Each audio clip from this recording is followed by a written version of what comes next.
Middle east యుద్ధం Gulf దేశాలపై తీవ్ర ప్రభావం చూపుతోంది. యుఏఈలోని అమెరికా బేస్లే టార్గెట్ గా ఏకంగా 137 క్షిపణులు 209 డ్రోన్లు ప్రయోగించింది. దీంతో అబుదాబి, దుబాయ్ నగరాల్లో భారీ పేలుళ్లు జరిగాయి. ఆకాశంలోని మిసైల్స్ చూసి బంకర్లలోకి పరుగులు తీశారు జనం. గల్ఫ్ యుద్ధం ఏవియేషన్ సెక్టార్ను కుదిపేస్తోంది. యుఏఈ, ఖతార్, ఇరాన్, ఇరాక్ తమ ఎయిర్ స్పేస్ ను కంప్లీట్ గా క్లోజ్ చేశాయి. దీంతో మిడిల్ ఈస్ట్ మీదుగా వెళ్లే ఏకంగా 18,000 విమానాలను ఎయిర్లైన్స్ రద్దు చేశాయి.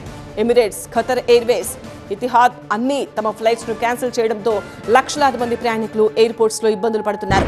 వరుస దాడులతో దుబాయ్ అధికారులు అలర్ట్ అయ్యారు. డౌన్ టౌన్ లోని పేలుళ్ల శబ్దాలు విని వెంటనే బుర్జ్ ఖలీఫాను ఖాళీ చేయించారు.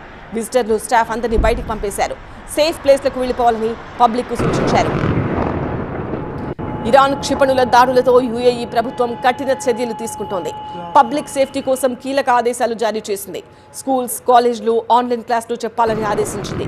ఆహార వస్తువులు ఎవరూ దాచుకోవద్దని సూచించింది. మరోవైపు ఇరాన్ దాడులకు ప్రతిదాడులు తప్పవని హెచ్చరించింది యుఏఈ.